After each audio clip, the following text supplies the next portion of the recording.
بسم اللہ الرحمن الرحیم۔ السلام علیکم۔ سورہ الکہف، اس کے اندر بہت سارے اسرار ہیں، بہت سارے عجائب ہیں، اور ان میں سے ایک یہ ہے کہ اس میں 10 مقامات ایسے ہیں جہاں بات لا سے شروع کی گئی ہے اور کسی کام سے منع کیا گیا ہے۔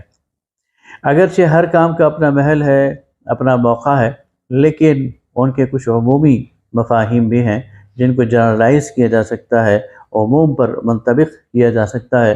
اور عام زندگی میں ان سے بہت کچھ حاصل کیا جا سکتا ہے۔ تو آئیے دیکھتے ہیں کہ وہ مقامات کون سے ہیں۔ سب سے پہلے تو جب یہ بحث چھڑ گئی کہ اصحاب کہف کی تعداد کتنی تھی، تو یہود نے اپنی اپنی تعداد بتائی، تو اللہ تعالیٰ نے نبی کریم صلی اللہ علیہ وسلم کو فرمایا فَلَا تُمَارِ فِيهِمْ إِلَّا مِرَاءً ظَاهِرًا، کہ آپ ان سے بحث اور مناظرہ نہ کریں۔ ممارات مناظرے کو کہتے ہیں، بحث کو کہتے ہیں۔ اس کا ایک عمومی مفہوم یہ ہے کہ کبھی بھی مناظرے میں نہیں الجھنا چاہیے، اس لیے کہ جو مناظرہ باز ہوتا ہے اس کی دلچسپی حق کے ظاہر ہونے میں نہیں ہوتی یا حق تک پہنچنے میں نہیں ہوتی، وہ تو فریق مخالف کو بس چت کرنا چاہتا ہے، اور یہ وہ ذہنیت ہے جو ایک عام مسلمان کی، سلیم الفطرت مسلمان کی نہیں ہو سکتی، اس لیے اسے ٹالنے کی بات کی گئی ہے اور مناظرہ بازوں سے الجھنے سے پرہیز کرنے کی تاکید کی گئی۔ اگلی بات وَلَا تَسْتَفْتِ فِيهِمْ مِنْهُمْ أَحَدًا، کہ ان سے آپ کسی بات کے بارے میں پوچھیں نہیں، فتویٰ طلب نہ کریں۔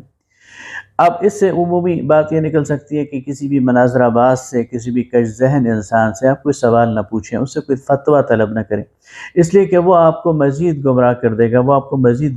کنفیوز کر دے گا۔ اس لیے فتویٰ ہمیشہ صاحب علم سے طلب کریں، فتویٰ ہمیشہ اس شخص سے طلب کریں جس پر آپ کا اعتماد ہو، کہ یہ آپ کو گمراہ نہیں کرے گا، یہ آپ کو کنفیوز نہیں کرے گا، بلکہ آپ کو حق تک رسائی دینے میں مدد دے گا۔ تیسری بات وَلَا تَقُولَنَّ لِشَيْءٍ إِنِّي فَاعِلٌ ذَلِكَ غَدًا، نبی کریم صلی اللہ علیہ وسلم کو تاکید کی گئی، اور یہ عمومی تاکید ہے کہ کوئی بھی مسلمان وہ جب مستقبل کے حوالے سے، کل کے حوالے سے کسی ارادے کا اظہار کرتا ہے، کسی وعدے کا اظہار کرتا ہے، تو اسے چاہیے کہ وہ مطلقاً یہ نہ کہے کہ کل میں یہ کروں گا، یہ کل یہ ہونا چاہیے، بلکہ اس کے ساتھ انشاءاللہ کی تاکید شامل کر دے اگر اللہ نے چاہا۔ تو یہ ایک عمومی تاکید ہے جس کی بات کی گئی ہے۔ چوتھی بات لا تعد عیناک عنہم، نبی کریم صلی اللہ علیہ وسلم کو یہ تاکید کی گئی کہ آپ کے جو رفقا ہیں، اور ان میں سے بہت سارے ہیں جو غریب ہیں، جو کمزور طبقے سے ہیں، لیکن ہیں سابقون الاولون، پہلے راہ رواں اسلام میں شامل ہیں، انہوں نے قربانیاں دی ہیں، تو آپ کی نظریں ان سے ہٹنی نہیں چاہیے۔ یہ دین ہے، اور دین متین کو قبول کرنے والے بہت سارے لوگ ہوں گے، پھر بہت سارے لوگ ہوں گے جو قبیلوں کے سردار ہوں گے، بہت سارے لوگ ہوں گے جو عزت اور جاہ والے ہوں گے، بہت سارے لوگ ہوں گے جو مال و دولت والے ہوں گے، لیکن ان کے آنے کی وجہ سے ان غریبوں کی مدد، جو ان غریبوں کا مقام ہے، یہ کم نہیں ہونا چاہیے، اور آپ کو ان پر اپنی نظریں جمائی رکھنی چاہیے، آپ کو ان کی اہمیت دینی چاہیے۔ عمومی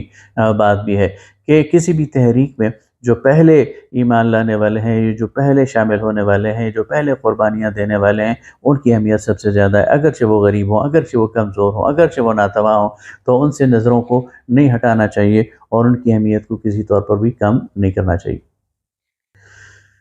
پانچواں لا ہے کہ لا تطع من اغفلنا قلبہ عن ذکرنا واتبع ہواہ وکان امرہ فرطا، کہ اس شخص کے اتباع نہ کرو جس کا دل ہماری ذکر سے غافل ہے، اور وہ اپنے خواہشات نفس کی پیروی کرتا ہے، اور وہ حد سے متجاوز ہے۔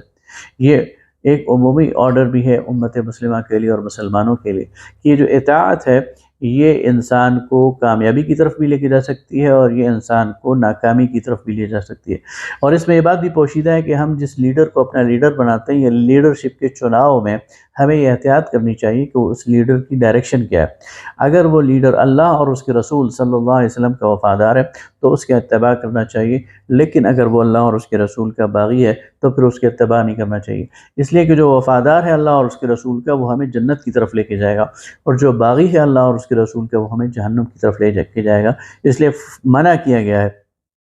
کہ ان لوگوں کی اتباع نہ کی جائے جن کا دل اللہ کے ذکر سے خالی ہو، اور جو اپنے خواہشات نفس کی پیروی کرتے ہوں، اور جن کی اور وہ حدود سے متجاوز ہوں، اور آج کے دور میں ہم کہہ سکتے ہیں کہ اگر وہ ایکسٹریمسٹ ہوں اور وہ انتہا پسند ہوں تو ان کا اتباع نہیں کرنا چاہیے۔ اگلی بات کہی گئی کہ لا تسألنی عن شیء حتی احدث لک منہ ذکرا، مجھ سے اس کا سوال نہ کرو جب تک کہ میں خود تمہیں اس بارے میں نہ بتا دوں۔ یہ حضرت موسیٰ علیہ السلام اور خضر علیہ السلام کا مکالمہ ہے، اور خضر علیہ السلام نے حضرت موسیٰ کو ایک کنڈیشن اور شرط لگائی کہ میرے ساتھ رہتے ہوئے مجھ سے سوال نہیں کرنا بلکہ میرا اتباع کرنا۔ یہ ایک خاص موقع پر آیت اتری ہے، لیکن اس کا ایک جنرلائز مفہوم بھی ہے، اور وہ یہ ہے کہ جب آپ کسی قافلے میں چل رہے ہوں، جب آپ کسی مہم میں چل رہے ہوں، جب آپ کسی تحریک میں چل رہے ہوں، تو آپ کو بار بار سوال نہیں کرنا چاہیے، اور خاص طور پر مہم کے دوران تو بالکل سوال نہیں کرنا چاہیے۔ جب وہ کام ہو رہا ہو اس دوران تو بالکل انٹرپٹ نہیں کرنا چاہیے، اور بار بار اپنے اشکال کا اظہار نہیں کرنا چاہیے۔ اس سے اس مہم پر فرق پڑتا ہے، اس ڈائریکشن پر فرق پڑتا ہے۔ ہاں، جب وہ مکمل ہو جائے، انجام تک پہنچ جائے، تو پھر آپ کو اپنے اشکالات سامنے رکھنے چاہیے، لیکن درمیان میں کسی کو انٹرپٹ کر کے، اور خاص طور پر قائد کو اور لیڈر کو جب آپ یہ کریں گے تو اس کو کوئی بھی برداشت نہیں کرے گا، اور اس کو برداشت کیا بھی نہیں جانا چاہیے۔ اگلی بات، لا تؤاخذنی بما نسیت۔ حضرت موسیٰ علیہ السلام نے خضر علیہ السلام کو کہا کہ میں بھول گیا ہوں، اور میری بھول پر مجھ پر گرفت نہ کیجیے۔ اس سے یہ اصول ملتا ہے کہ انسان بھول چوک کر سکتا ہے، اس سے غلطی ہو سکتی ہے، غلطی کا امکان کسی سے بھی ہے، اور اگر کسی نے بھول چوک کر نادانستگی میں، نیک نیتی کے ساتھ بھی نادانستگی میں کوئی غلطی کر دی ہے، تو اس پہ گرفت نہیں کرنی چاہیے بلکہ اسے نظر انداز کر دینی چاہیے۔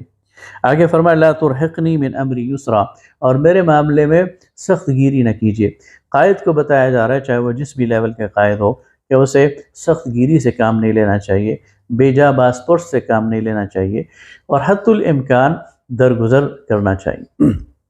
اگلی بات کی گئی کہ قال ان سألتک عن شیء بعدها فلا تصاحبنی، اگر اس کے بعد میں نے آپ سے کچھ پوچھا تو پھر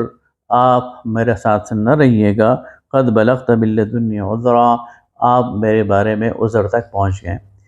حضرت موسیٰ علیہ السلام نے خضر علیہ السلام کے ساتھ اس شرط پر سفر اختیار کیا تھا کہ وہ سوال نہیں کریں گے، بحث نہیں کریں گے، لیکن انہوں نے پہلا سوال کر دیا، پھر انہوں نے تیسرا سوال کر دیا، دوسرا سوال کر دیا، پھر انہوں نے تیسرا سوال کر دیا۔